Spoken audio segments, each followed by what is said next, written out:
छोटीसी बातमधला अमोल पालेकरचा मध्यमवर्गीय मुखदुर्बळ हिरो त्याच्या भिडस्त स्वभावामुळे आपल्या प्रेयसीला गमावणार असतो. अशोक कुमारचे काही छापील नुसके त्याला विनाशापासून वाचवतात. याचं दुसरं टोक म्हणजे दुसऱ्यावर सत्ता गाजवणे, समोरच्यावर सतत मात करणे. त्यासाठी अमेरिकन लेखक रॉबर्ट ग्रीनचं वादग्रस्त पुस्तक 48 लॉज ऑफ पॉवर ह्याबद्दल आज आपण चर्चा करूया. नमस्कार, मी संजीवनी. मोठमोठ्या सत्ताधाऱ्यांना आणि यशस्वी लोकांना मिळालेल्या यशाचे गमक काय असेल तर या 48 नियमांपैकी काही नियम ग्रीन यांनी जुलियस सीझरसारख्या सत्ताधारी मंडळींचा इतिहासावर आधारित हे नियम बनवले आहेत. पेंग्विन प्रकाशनाचं हे पॉकेटबुक 496 पाने आणि 48 भागात विभागलं आहे. पुस्तकाची व्यावहारिक बाजू पाहता अशा पुस्तकांची गरज आहे. तसंच असं वाचून शहाणपण येतं का हा दुसरा मुद्दा आहे. आपण आता ह्या पुस्तकातील सर्वसाधारण महत्त्वाचे नियम पाहूयात. नियम पहिला, बॉससमोर जास्त हुशारी दाखवू नका किंवा त्याला कळत नाही हे आपल्याला कळलं हे दाखवू नका. Never outshine your master. मित्रांवर पूर्ण भरोसा ठेवू नका आणि शत्रूचा योग्य उपयोग करून घ्या हा दुसरा नियम. 3. तुमचे उद्देश जाहीर करू नका. 4. गरजेपेक्षा जास्त बोलू नका. 5. इभ्रत नावलौकिकाला जपा, त्यावर बरंच काही अवलंबून असतं. 6. लोकांचं लक्ष वेधून घ्या. 7. दुसऱ्यांना कामाला लावा, पण क्रेडिट खाऊ पतपेढी तुम्हालाच मिळेल असं पहा. 8. लोकांना आपल्याकडे खेचून घ्या, अगदी मासा आपण गळाला लावतो ना तसं. कृतीने जिंका, तुमच्या तोंडाच्या वाफेने नव्हे. 10. दुःखी आणि कमनशिबींना टाळा. 11. लोकांना तुमची गरज सतत भासू द्या. 12. उदारतेचा आणि दयाळूपणाचा आव आणून शत्रूला परास्त करा. 13. मदतीची मागणी करताना ती लोकांच्या हितासाठी आहे असं दाखवा. मदतीची भीक मागू नका स्वतःसाठी. 14. मित्रासारखे वागा, पण हेरासारखे काम करा. 15. शत्रूला संपूर्ण नष्ट करा. 16. स्वतःचे महत्त्व कधीकधी अनुपस्थित राहून वाढवा. 17. लोकांना अंदाज येईल असं वागू नका आणि इतरांना तुमच्या वागणुकीचे तर्क करत बसू द्या. स्वतःच्या संरक्षक कोशात राहू नका हा 18वा नियम झाला. 19. कुणाशी पाला पडला हे लक्षात घ्या, उगाच चुकीच्या माणसाला बोल लावू नका. 20. कुणालाही वचन देऊ नका, अगदी गर्लफ्रेंडला तर नाहीच नाही, पण मित्राला देखील नाही. 21. बावळट लोकांना आपणही बावळटच आहोत असं दर्शवा आणि आपलं काम काढून घ्या. 22. शरण गेल्याचं नाटक करा आणि स्वतःकडे कमीपणा घ्या. 23. तुमच्यातल्या शक्तींवर लक्ष केंद्रित करत राहा. 24. एकदम दरबारी असल्याचं दर्शवा, स्वतःचं वेगळेपण दाखवू नका. 25. स्वतःचे पुनर्निर्माण सतत करत राहा. 26. स्वतःचे हात स्वच्छ ठेवा, म्हणजे उगीच लाचलुचपत खाऊ नका कुठेही. 27. स्वतःचा एक पंथ, एक कल्ट निर्माण करा, जेणेकरून लोक आपोआप तुमच्याकडे त्या बासरीवाल्यासारखे मागे येतील. 28. धाडसानं कृती करा, डगमगू नका. 29. शेवटचा विचार करून, म्हणजे कुठल्याही कृतीचा शेवट काय आहे ह्याचा विचार करून मगच तसा प्लॅन करा. 30. काम करतं तेव्हा किती कष्ट पडू द्या, त्याच्याबद्दल काही वाद नाही आहे, पण लोकांना ते काम सहजतेनं केलं आहे असं वाटलं पाहिजे. 31. लोकांना विविध पर्याय देऊन त्यांना जिंकून घ्या. लोकांच्या अवास्तव कल्पनांशी, स्वप्नांशी खेळा.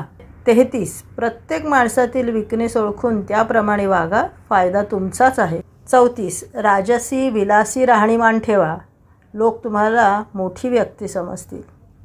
35. संधीचा सदुपयोग करायला शिका. 36. आवाक्याबाहेरच्या गोष्टींचा त्याग करण्यातच शहाणपणा आहे, त्याच्या मागे धावणं उचित नाही.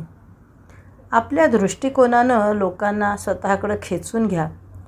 विचार हवा तसा करा, वागा मात्र चार चौघांसारखंच.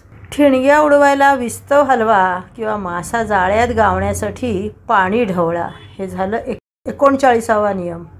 40. फुकटच्या वस्तूंपासून फ्रीबीजपासून लांब राहा. 41. थोरा मोठ्यांच्या बोटात पाय घालू नका, म्हणजे त्यांची आणि आपली बरोबरी करू नका. 42.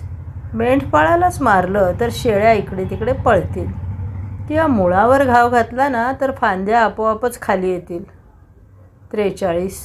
दुसऱ्यांच्या मन आणि हृदयावर राज्य करायला शिका. 44. शत्रूची नक्कल करून त्याला राग येईपर्यंत चिडवून मग त्याला नमवा. बदलाची गरज सांगा, पण एकदाच खूप सुधारणा करू नका.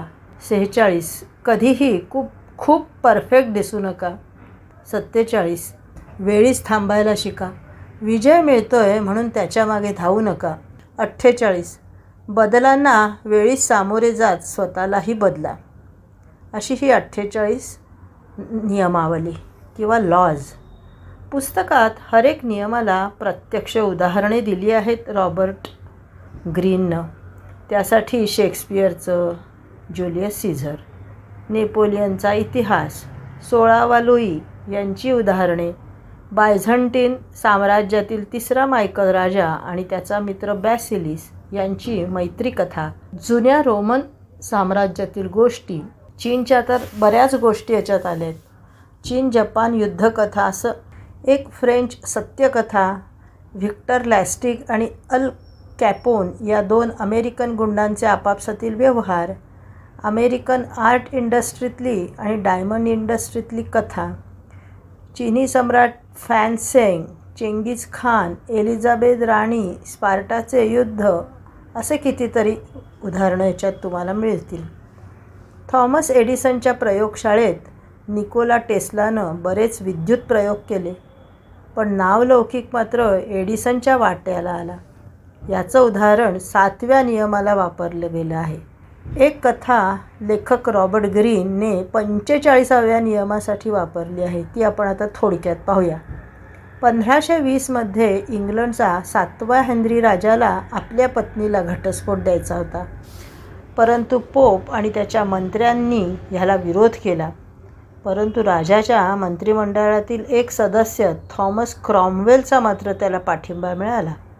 या क्रॉमवेलने राजाला इंग्रजी वेगळ्या चर्चची स्थापना करावी आणि त्याचं प्रमुख राजानंच व्हावं म्हणून सुचवलं. पुढं क्रॉमवेलनी अनेक सुधारणा केल्या, पण त्या इतक्या भरभर केल्या की तो अडचणीत आला. एकाच वेळी अनेक बदल केल्याने लोक नाराज झाले आणि ते होतील ह्याची त्याला कल्पना होती, पण काही काळानंतर सरावतील हे देखील त्याला माहीत होतं. मात्र त्याने केलेल्या याच सुधारणांमुळे तो स्वतः आयुष्यातून उठला आणि राजाबरोबरचे त्याचे संबंध बिघडले. लेखक रॉबर्ट ग्रीन यांनी असा युक्तिवाद केला आहे की जर तुमच्या विरोधकांना फूस लावणे, मोहिनी घालणे आणि फसवणे व्यवस्थित मॅनेज केले तर तुम्हाला अमर्याद सत्ता किंवा शक्ती मिळते. ग्रीन यांच्या मते चांगली सत्ता मिळवणे वाईट नाही, कारण या सत्तेने तुम्ही जबाबदार, चांगले मित्र, प्रियकर आणि व्यक्ती बनता. याचे कारण तुम्ही स्वतः इतरांना कसे चांगले वाटता हे शिकवता. ते तुमच्याकडे आनंदाचा स्रोत म्हणून तुमच्यावर अवलंबून असतात आणि मग असे सामान्य लोक तुमच्या आसपास घोटाळत राहतात. हे ग्रीन यांचं म्हणणं आहे, माझं नाही. ग्रीन यांचं हे पहिलंच पुस्तक. अमेरिकन रॅप म्युझिशियन सेंट 50 ह्या टोपण नावाने हा गृहस्थ होता. या गृहस्थानं हे पुस्तक वाचलं तेव्हा त्याच्यावर मोठा परिणाम झाला आणि त्यांनी ताबडतोब ग्रीन यांच्याबरोबर करार केला. त्यातून जन्माला आलं द 50th लॉ या नावानं स्वतःच्या आयुष्यावर त्या माणसानं पुस्तक लिहिलं आणि तेही तिथं तुफान चाललं. इतर अनेक नामवंत लोकांना त्याचा फायदा झाला. अमेरिकेच्या तुरुंगात द 48 लॉज ऑफ पॉवर ह्या पुस्तकाला अतोनात मागणी आली, हे विशेष. कॉलेजच्या अभ्यासक्रमात देखील याचा समावेश करण्यात आला. प्रत्येक नियमाला उदाहरणे देऊन समजवल्यामुळे क्लिष्ट वाटणारे विवेचन सहज समजते. तिकडे ग्रीन यांना आधुनिक मशियावेली म्हणून नावाजलं गेलेलं आहे, म्हणजे अमेरिकेत. मशियावेली हा 15व्या-16व्या शतकातला इटलीचा तत्त्वज्ञ, मुत्सद्दी, लेखक आणि इतिहासकार होऊन गेला आहे. आपल्याकडेही विष्णू शर्मा यांच्या पंचतंत्रातील कथा याच धर्तीवर लिहिल्या गेल्या आहेत. आळशी राजपुत्रांसाठी राजानं विष्णूशास्त्री शर्मा यांची नेमणूक केली आणि मग त्यांनी रोज एक एक गोष्टी सांगून 6 महिन्यात का काहीतरी मुलांचा आळस घालवला. हे लहानपणी वाचलेलं मी पुस्तके. आता त्या आपण लहान मुलांसाठीच्या गोष्टी ह्या दृष्टीनं त्याच्याकडे पाहतो, पण त्यातील आशय खरं तर मोठ्या माणसांसाठी आहे ना मजेशीर गोष्ट. एकदा सहज कुठल्या तरी प्रदर्शनात गेलं असताना मी हे द 48 लॉज ऑफ पॉवर पुस्तक सहज उचललं आणि ते मला एका अर्थाने भावलं, कारण ते अतिशय हाऊ टू किंवा व्यवहारिक या कॅटेगरीतलं पुस्तक असल्यामुळे त्याची काही ना काही जरूर किंमत आहे. तसं आपण वागायचं की नाही हे आपल्यावर आहे आणि त्याचा किती आणि कसा कुठे वापर करायचा, आणि असं शिकून आपण जर काही स्मार्टनेस आपल्यात आलं तर चांगली गोष्ट आहे. फक्त त्याच्यात लबाडी कपट नसावं असं वाटतं. ह्या सगळ्या गोष्टी मोठ्या मोठ्या सत्तेसाठी लालचावलेल्या लोकांसाठी आहे असं मला वाटतं. आता एक मजेची गोष्ट. ग्रीन यांच्या द 48 लॉज ऑफ पॉवरमधल्या नियमावलीतले कोणते कोणते नियम आपले कोणते कोणते नेते सध्या वापरत आहेत हे पाहणे मजेशीर असेल. सध्या राजकारण हा एक हॉट टॉपिक आहे, चर्चेचा विषय. त्यामुळे तुम्ही जर ह्या तुमच्या तशा अर्थाच्या कॉमेंट्स जर टाकल्यात तर मला आवडेल. मी त्याची वाट पाहत आहे. परत भेटूयात आता येत्या शनिवारी. धन्यवाद.